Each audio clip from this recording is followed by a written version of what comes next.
The following episode contains explicit content that may not be suitable for all audiences. Listener discretion is advised. Michael, you can't be doing this. You know this isn't right. You go to a Christian school, you're going to church, you can't be doing this kind of stuff. All things that I knew, things that I felt convicted about, realized I shouldn't be doing it, but my flesh was so strong and I was so isolated in those moments that it just kept ensnaring me. I was made to walk in the valley. I was built to stand in the storm. There's a peace deep inside me that can outlast any war. I have faced the dark and the danger. They can't scare me anymore. 'Cause I was made to walk in the valley. I was built to stand in the storm. This is the Nook Podcast. My name is Stephen Murphy, and I am more than a little stirred to bring you this episode and this entire 4-week series. If you heard the tease for this series at the end of last week's episode, or maybe a friend sent you a link to check this out, I want to take just a moment and state my logic for doing a series like this. I'll just say it. Pornography is an incredibly sad element in the world. It's a very unhealthy view of something that should be so sacred, secret, and guarded against. I will also come right out and say that I am not the least bit swayed by any excuse ever given to justify viewing it in any form. 1 Corinthians 6:18 says to run from sexual sin. No other sin so clearly affects the body as this one does. For sexual sin is a sin against your own body.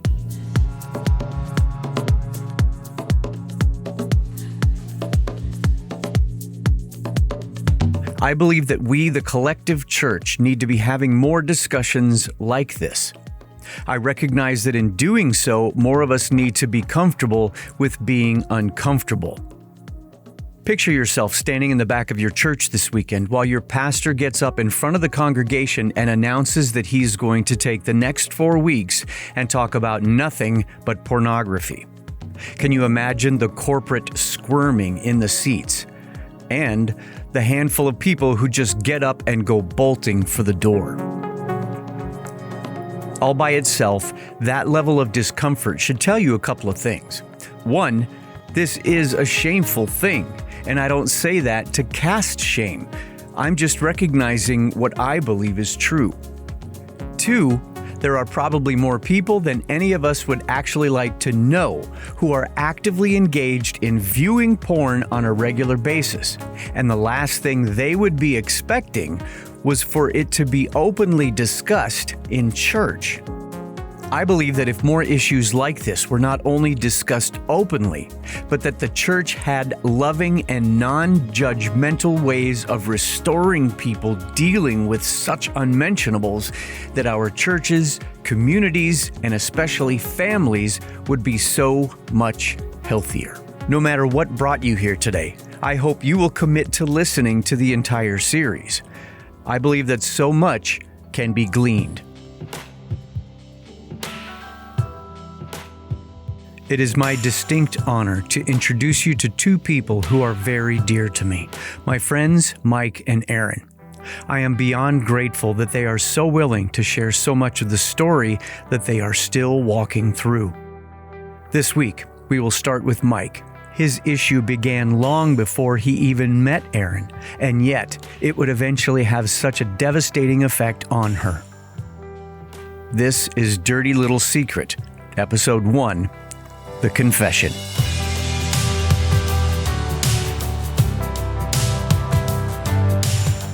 We're going to dive right in. Talk to me about the first time that you were exposed to pornography as far as you remember. The first time I remember vividly what happened, I can't quite remember how old I was. I think I was maybe 9 or 10 years old. Oh, wow. Small child.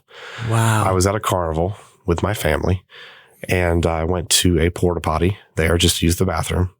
And there was parts of a magazine kind of stuffed in the corner next to the toilet there. Wow. And of course, I'm curious. And so I pick it up, and there's pictures of naked women on there. Wow. I had never seen anything like that before. Didn't know really how to process that or what to do with it. I put it back down, did my business and left, but I was intrigued by it. And so I made up that I had to go to the bathroom again a short time later just to go back in. Same day. Oh yeah. Same day. Wow. I mean, we're talking a short period of time, half hour later, just to go back in and get another visual of what that was. And the magazine was gone. So I don't know who saw it, who took it, how it got placed there. It was just that was my first experience. Where did things become more, obviously, I think any 9-10-year-old boy is probably going to have a very similar response. What happened as you got older?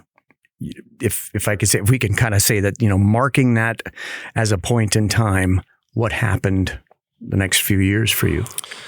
From that point, nothing happened for years to come until I was in high school and started, I had some bodily changes prior to high school, obviously. Sure. But then at that point, when high school came about, even though I was at a Christian school, the boys were talking about things that they would look at, things that they would see and do. And so that's when it started to escalate back up again.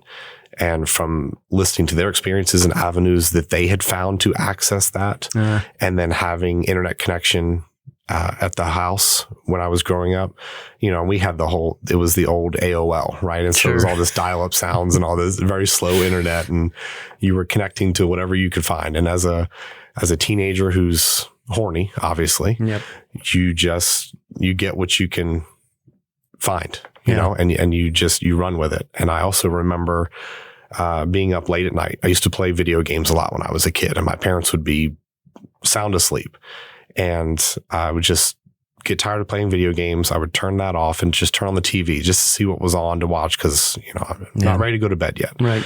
And I came across a channel that was just all these squiggly lines of color, and there was this weird music playing, and you couldn't really make out much. But if you stared and strained your eyes hard enough, you could make out what was happening between a man and a woman. Yes. And then once I found that channel, I found myself going back to it over and over again. Between that and then having the internet access, that's when it came full circle. And it was from that point on, it grabbed me and it never let go. So was it constant? Was it any chance you could kind of a thing? Yeah. It would be after school. It would be late at night. Any time when I was at the house by myself. Yeah. Any moment that I had. When we first talked about you coming on and doing this, you told me that you were like any high school kid who's grown up in church. You were in youth group, and that your youth pastor would talk about this as a subject when he would do that. When the topic would come up there, how did that land for you? And going back a little further, from the time I was in kindergarten, I was in a Christian school all the way through high school. Grew up in a Christian home, very loving home.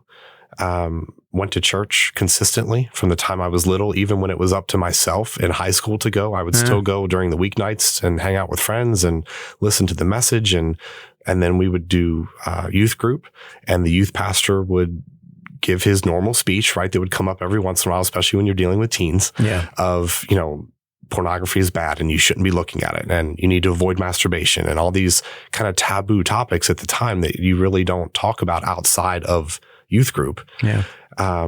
Those were things that would be consistently preached. And of course I knew growing up in that Christian environment my whole life that I knew morally that looking at those things and actively participating in it was wrong. Yeah. So I understood what he was saying.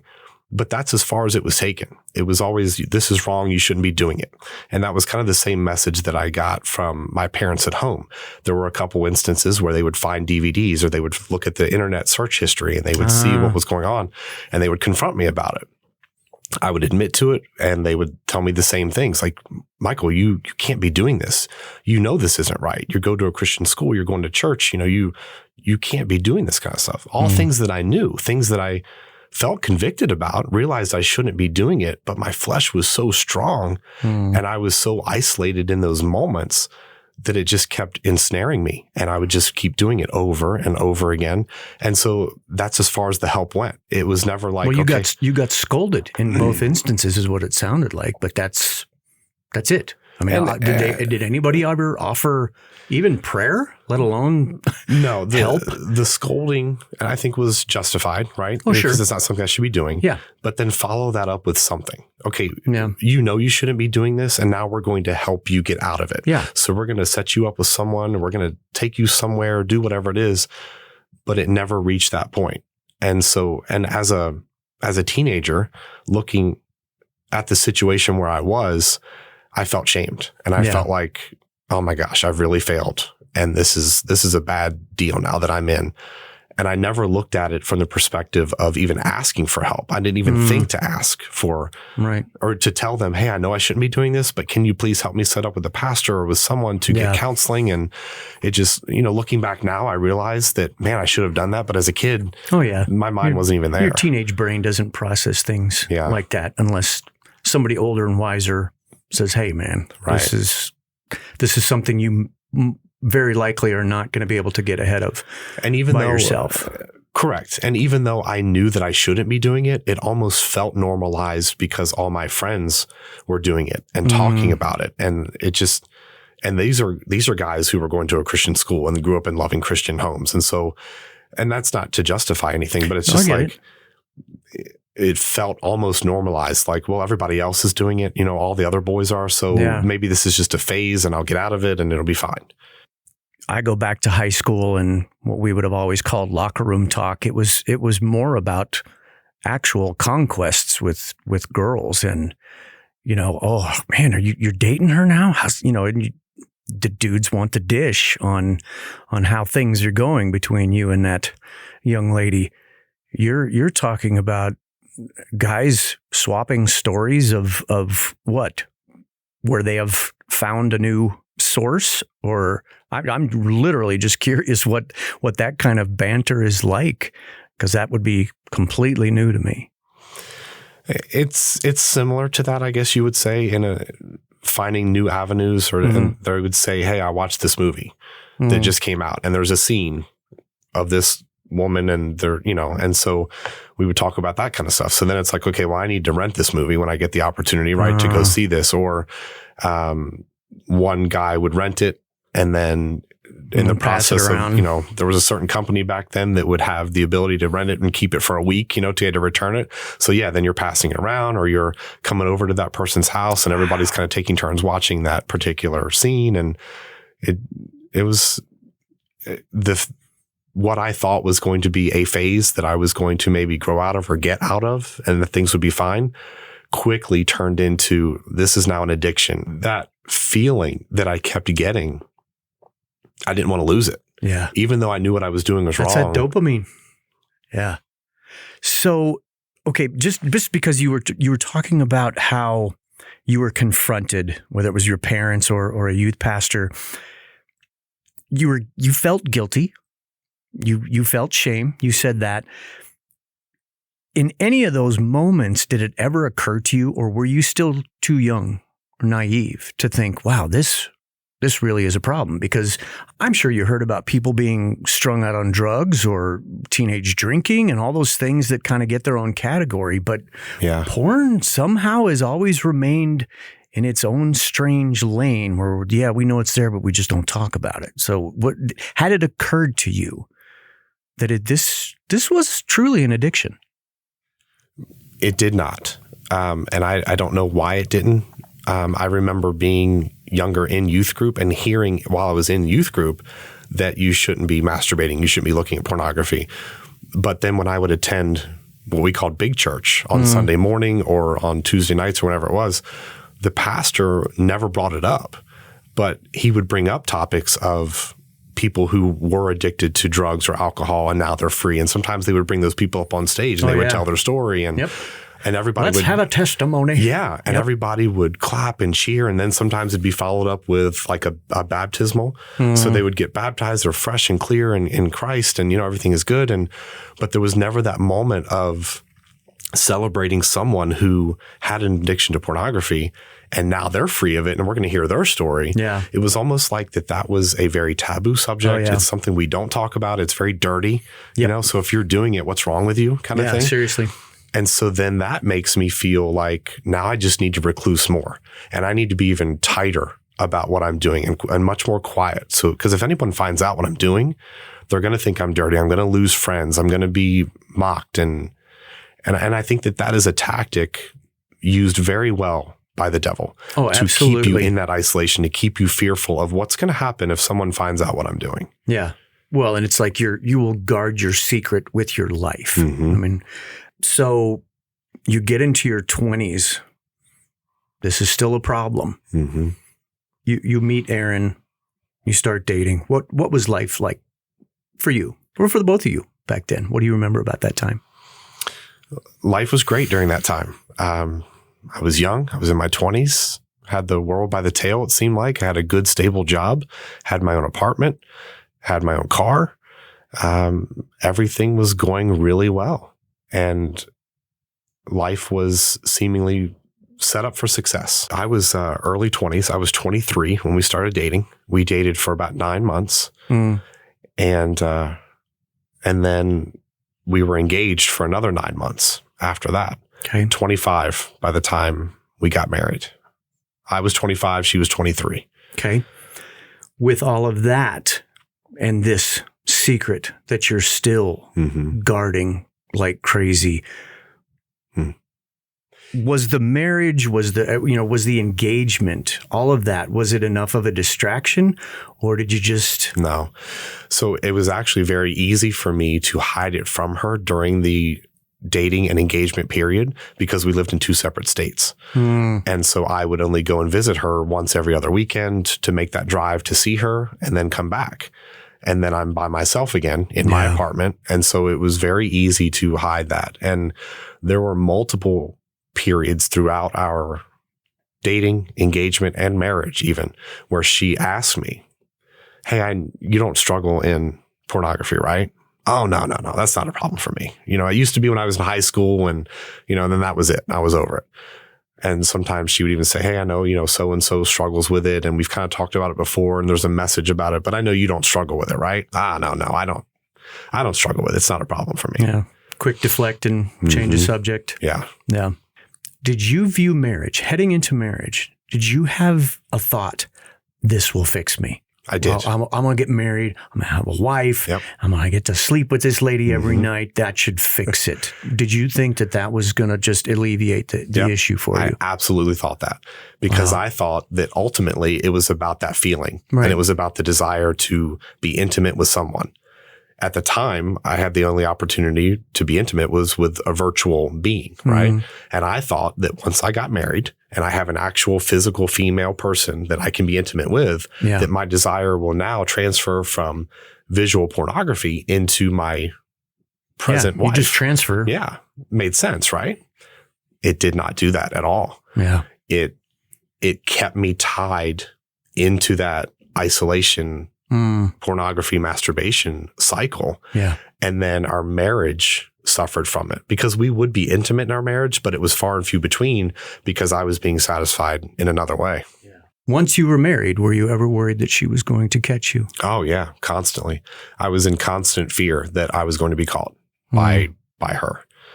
Because now we're married, we're living in the same household. So now I have to be really strategic, right? I really have to pick my moments well of when I'm going to do this because I know I shouldn't be doing it, but again, I don't know how to stop doing it.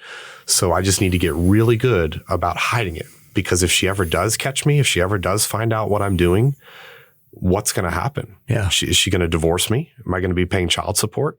Especially after you had denied it so many times. Right. Are my kids now going to grow up in a divorced home like the way that I did as a child and have to go through that? That was hard for me as a child to go through that. And I don't want that for my kids. Yeah. So I need to do whatever I can to hold this close and keep anyone from ever finding out about this. Yeah. Well, if I could get into your kitchen just a little bit, do you feel like your marriage, your time with Erin paid a price because that's ultimately what you were thinking of in the way of your own satisfaction. Yeah, absolutely. Our marriage did suffer because of my addiction to pornography. I would see women that I thought were very attractive online and comparing them to the way that I viewed her physically was very different. And so I found myself not being physically attracted to her anymore. Yeah. Because she, in my mind, she didn't compare. She didn't add up to what I was seeing visually online. And that played a big role in our intimacy together as husband and wife. It was very infrequent, and it was something that we really struggled with for years. At some point, just not so very long ago, Erin listened to a really good message from Mike Todd. I did not have this, and it made me make a lot of mistakes and hurt a lot of people because I did not know how to aim at the goal that God wanted from our relationships. And today, I want us to go deeper into this thing, because today it's going to be kind of emotional for me, because this is personal today. If you're not familiar with Mike Todd, he is the lead pastor of Transformation Church in Tulsa, Oklahoma. While in a sermon series about relationships in the summer of 2020, Pastor Todd shared a startling admission. I have a public confession to make. And thousands of people are watching, and I'm just going to say it. I have been in an abusive relationship for over 2 decades. I've been in an abusive relationship for over 2 decades, and it has not been with Pastor Natalie. I've been with another. And today, I'm calling names, because this relationship almost robbed me of everything that God promised me.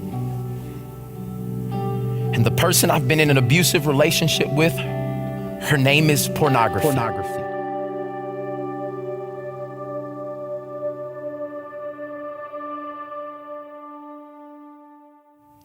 And the crazy thing about it is, I'm not the only one that she's been visiting.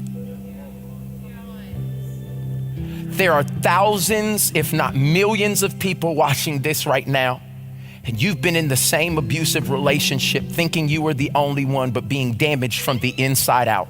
And today, I'm coming to put this nasty, foul spirit that has been walking secretly the halls of people's minds, thoughts, and relationship, ravaging families and generations.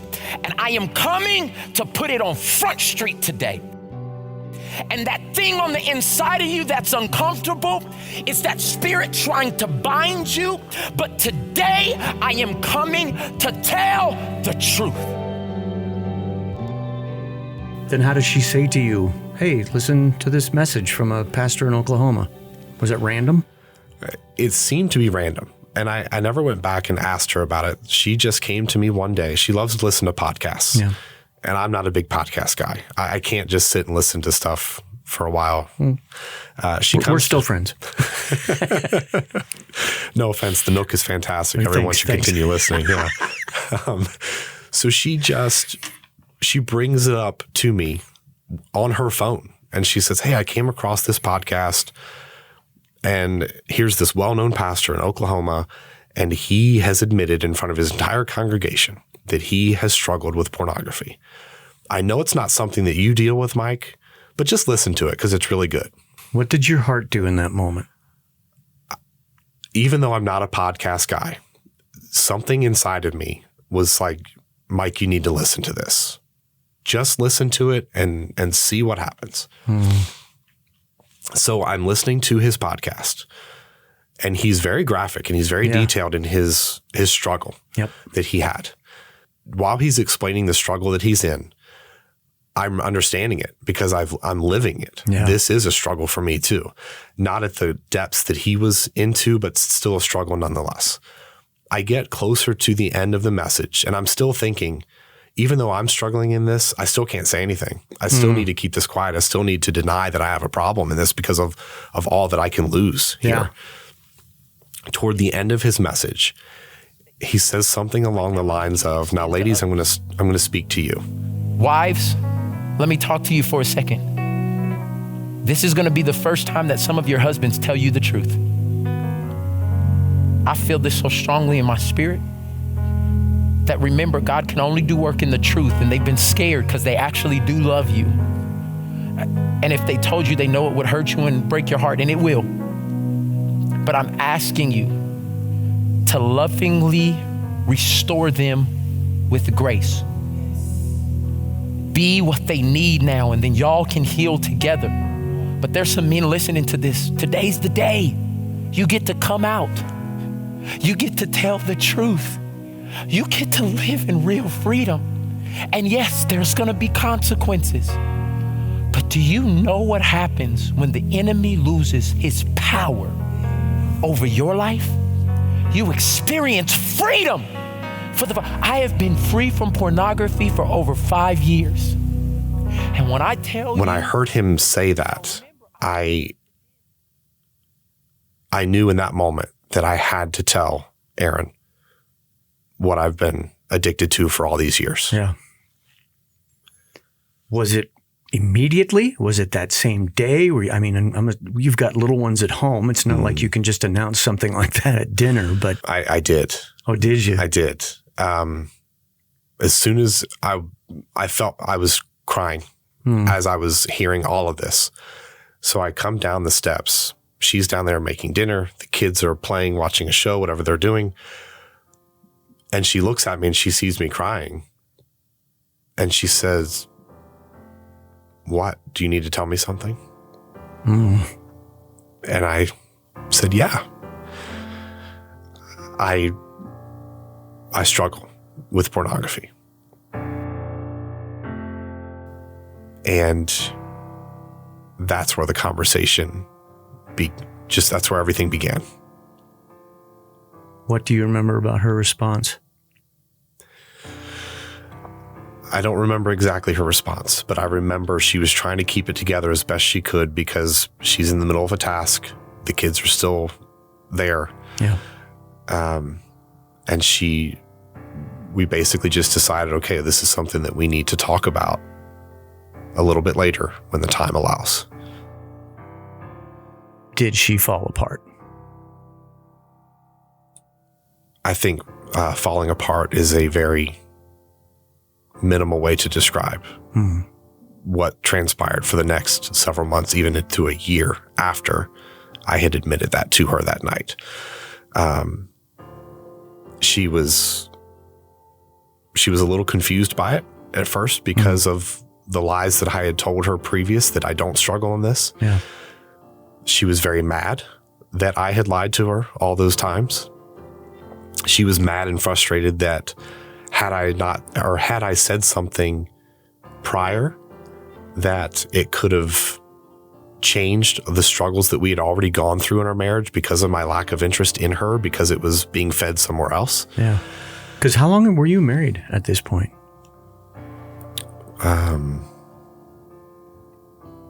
We were married 10 years. Okay. Wow.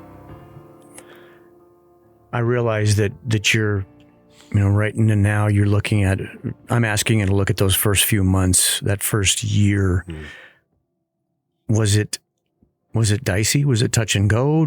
Did you guys commit to working on this? I realize there's so many different directions that could go, and it probably even changed somewhere along the line, maybe a time or two.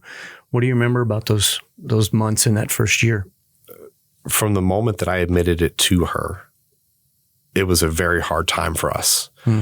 One of the first things after we had talked is she said, "You need to get with our pastor and you need to tell him, and we'll go from there. We'll get his advice and see what we need to do." So the very next day, I called up my pastor. He met me for lunch, and I just admitted it to him. And he in no way was enabling me in the situation, but he was almost comforting me in a sense to say, "Mike, this This is okay that you admitted this. This is actually a very normal thing for a lot of men. Either they have struggled with it at some point or they currently are. And he said, all age groups. So even though you're in your 30s and you're now admitting this, teenagers all the way up, he's like, Mike, I've had guys in their 60s and 70s tell me, finally admit that they're struggling with this. And then that kind of helps set us on a path to getting through this. So I went back to Erin after meeting with the pastor. We talked about all of the things that he had mentioned to me. We decided that we need to seek out counseling and we need to get some outside help here. And so we did. We went to see a counselor, and the gentleman was fantastic. He dove into both me and Erin because there was trauma and hurt on both sides. Yeah. He would even go far back into my childhood, and there were things that came up in my childhood that Erin didn't even know about. Stuff that some physical abuse, mental abuse, emotional abuse, things that kind of formulated who I became as an adult. That'll mess you up. Yeah. But seeing during the time that we were in and the hate, I mean, she even used the word, I hate you, Mike, during this process. Even though she hated me, she was able to sympathize with me and have some compassion from those moments as a child, things that I had gone through, things that kind of formed who I am as an adult. So those moments were good for us to be able to have some sort of hope that we can get through this, that she still loves me in a sense. Even though she says she hates me, there's still something deep inside of her that she can feel compassion for me. She can feel this love for me. She sees how hard I'm now working to overcome this. I've talked to my pastor. I've admitted to her. We were going to counseling. I now have Covenant Eyes on my phone. So I have all these things set up to show that I'm seeking out accountability in this. There's 2 gentlemen that I go to church with that I'm now meeting every Thursday night. We have dinner together and we talk about hard stuff, and all these things are now in place. Even though we were doing all these good things and we were making these steps, these strides in these right directions, it was still very hard in our own personal life, within our marriage. The word divorce was brought up multiple times by Erin. Okay. We were both willing to push through it and get to the other side, but there were moments where it was very hard for her. Yeah. When I first admitted my addiction to her, I felt such a release, such a weight lifted off of me. And I thought, okay, this is great, right? This is the beginning of a great marriage. And secret's out now. Yeah. I had no idea that the weight that had been taken off of me was now placed directly onto her. And that's hard. In hindsight, looking back, I wish I had known that. Yeah. At the time, I was thinking, this is fantastic, right? I've admitted it. This is the beginning of the healing. This is the beginning of a great marriage, and this is going to be fantastic. To her, it was, oh my gosh, I've been lied to all this time. Where do we even go from here? Do I even want to live with this man anymore? I was not prepared for what was coming.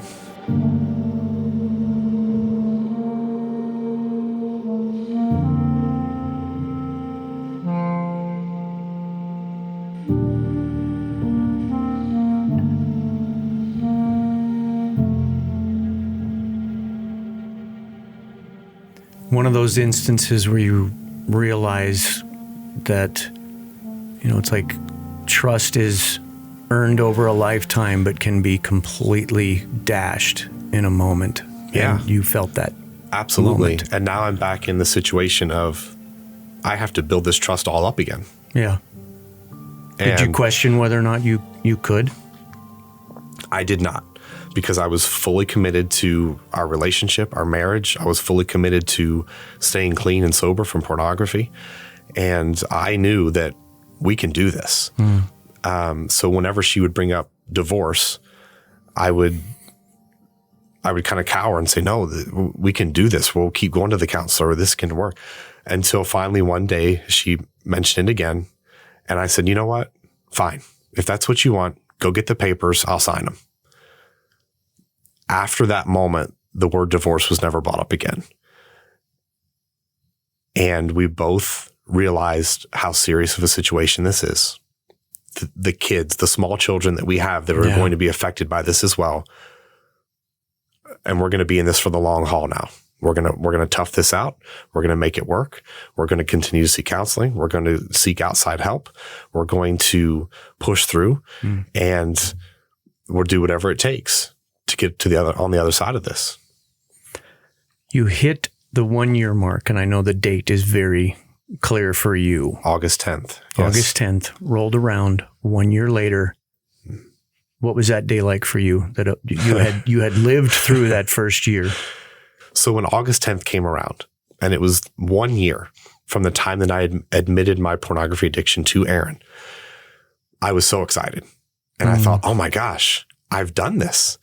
I couldn't even go a couple days or a week before. And I went an entire year of not looking at pornography. Yeah. I was so excited. I thought, this is a great achievement. We need to celebrate this, right? So I go to Erin and I say, it's been 1 year. And it was met with much somber. She was not excited in the way that I was excited. She did not see it as an accomplishment and a feat like I saw it. What did she say? It was more of a sarcastic, well, congratulations. Like, this is not something that you need to be proud of. This is something you should have already been doing years ago. So we're not going to celebrate this. Wow. That must have taken the wind out of your sails, at least for that day. My balloon was deflated very quickly on that one. Yes. So I hear a lot of optimism in what you're saying. Is that truly it? Is there a worry in your mind, in your heart at all, that you could relapse? Every day. The temptation is always there. Yeah. The temptation never goes away. And I thought that as time went on, that it would start to fade. Yeah. That the desire to look at pornography would fade, and it hasn't. I thought that it would get easier to say no, and it hasn't. I thought that even outside of looking at pornography, if there's like TV shows we're watching or movies that we're watching and a scene pops up and you see some nudity, that would not trigger me in a sense to want to act on that. Right. And it still does. And I don't know if that's just part of being a man. I don't know if that's part of just being a recovering addict of pornography. Yeah. But it's still there. It's still a constant struggle that I have to go through all the time to commit to saying no, to commit to not looking at it. Okay. You have a son. What does it mean to you to raise that young man in the truth,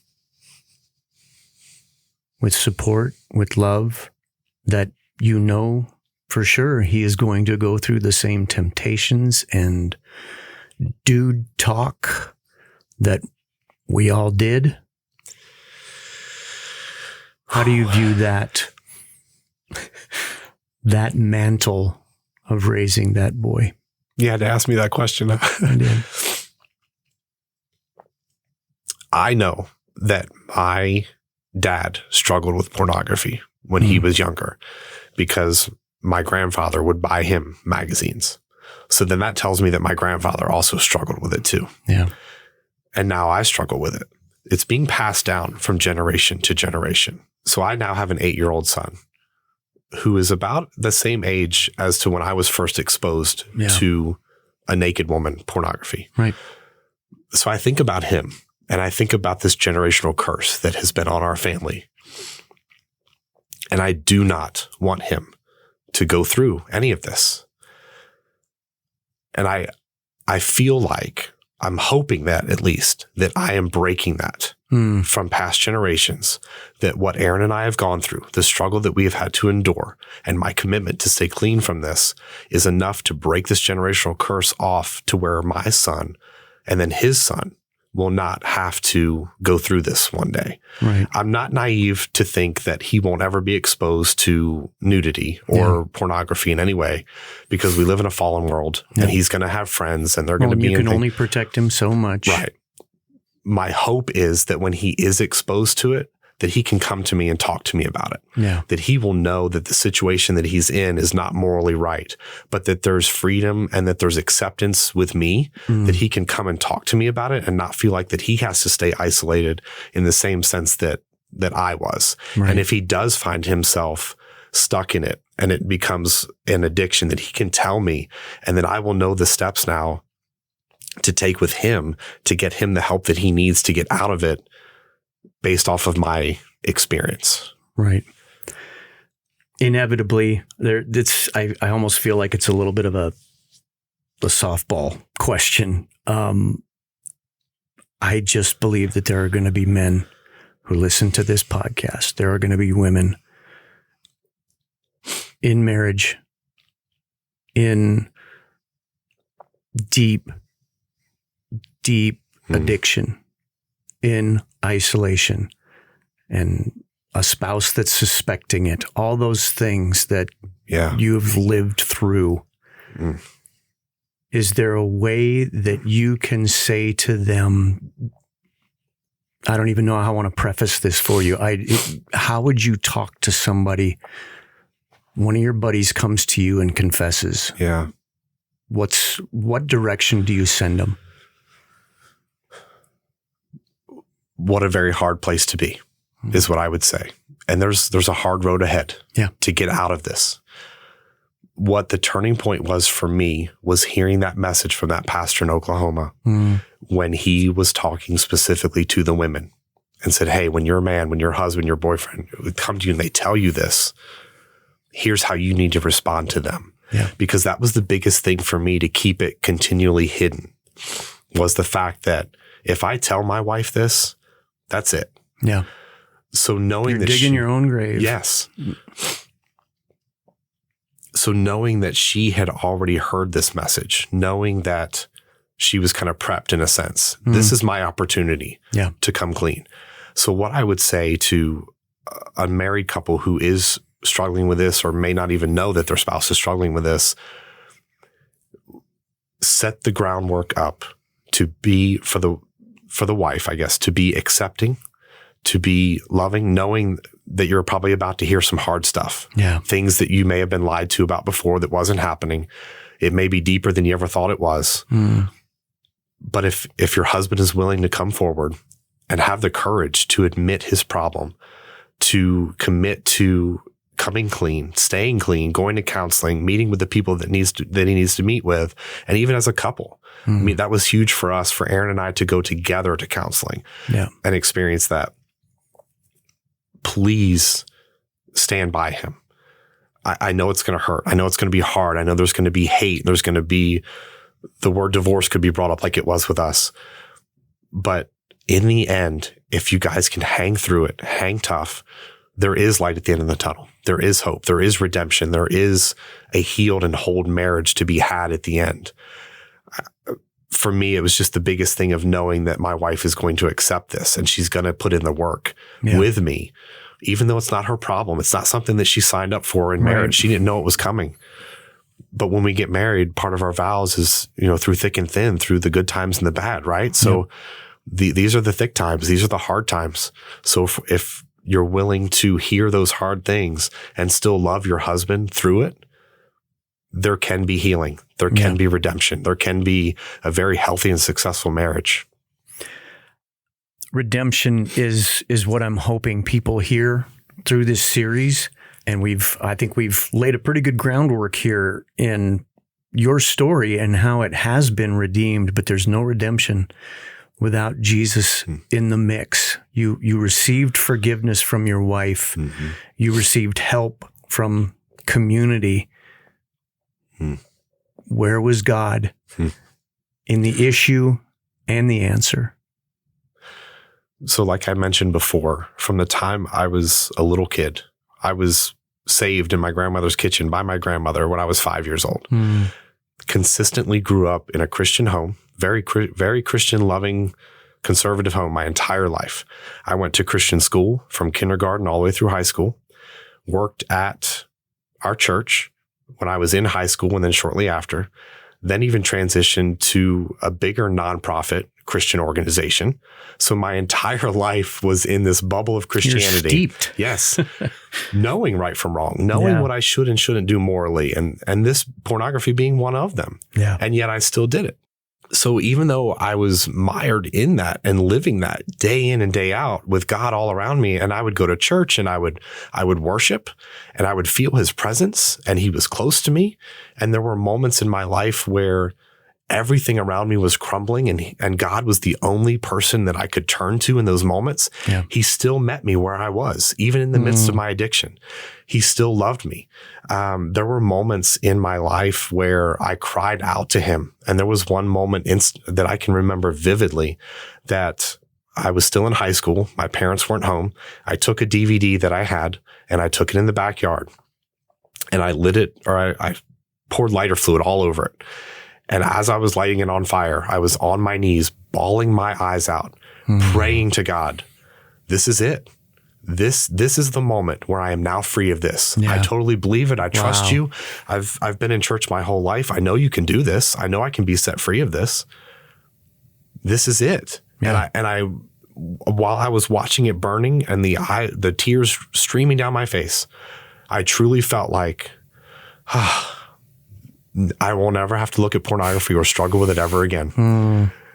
And about a week later, I was back in it. So even though my struggle was consistent and I knew I shouldn't be doing it, God was still ever present through that entire process.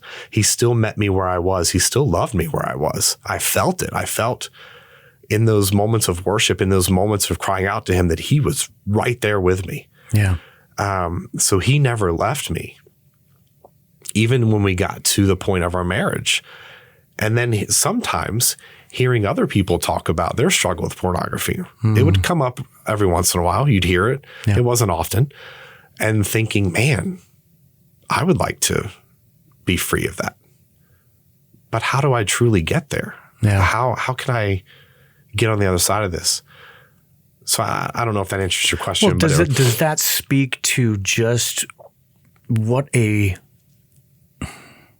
deep, deep hold that this issue was for you? This, you talked about maybe it's just a phase going back into your teenage life. Mm-hmm. It's so much worse than that, right? It is. And that was the misconception that I had, and maybe a way to justify what I was doing is, oh, this is just a phase while I'm in high school. And then once I get out of high school, when I get older and more mature, this will start to fade away and go away and I'll be free of this. And that was very naive of me looking back now, knowing that decades later, I'm still in this phase, quote unquote, It's much more than that. It's much deeper than that. It is a hold that the devil had on me in such a way to not only keep me in pornography, but to keep me isolated, to keep me fearful if someone's going to find out about this, to keep me in shame, because I know I've grown up in a Christian home. I know I shouldn't be doing this. Yeah. So now he's trying to set up this false barrier between me and God of, as long as you're doing this, your prayers won't be answered. You can't get help from him if, with things you're struggling with because you're doing this. Yeah. And then it transferred to my marriage. And he was attempting to destroy our marriage. Had our marriage been destroyed, we would not be sharing our story now in the way that we are. Yeah. And I have to be honest with you, this is not easy to talk about. Oh, of course I was not. very nervous to come talk to you about this today. It's not an easy thing to admit and know that this is now going to go out, on the very internet that was keeping me in addiction to pornography. But I think it's needed. When she came to me and said, Mike, I'd like to share this, I have to be honest and tell you there was a moment of hesitation. And I thought, okay, well, now you can talk about everything else that we've struggled with, but not this topic, right? And then I quickly came to the conclusion that no, she needs to talk about this too, because we decided we're going to be an open book. And if our story can help just one other couple, then it's worth it. Whatever amount of shame or however people look at me differently now at my workplace or my circle of friends or whatever it is, that pales in comparison to the people that we could potentially help by sharing our story. Yeah. So I can't help how other people may not look at me or talk about me. That's between them and God. And I just have to do what we feel as a couple is best moving forward.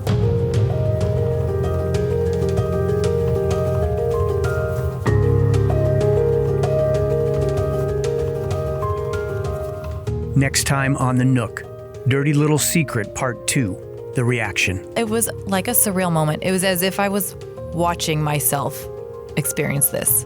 I have never hated somebody in my life. These emotions started welling up in me that, like, I had pure hate. Mike's wife, Erin, talks about the effects of more than 10 years of lies and deception coming to light. All of the thoughts I've ever had about myself about not being good enough or pretty enough for this man are now a reality.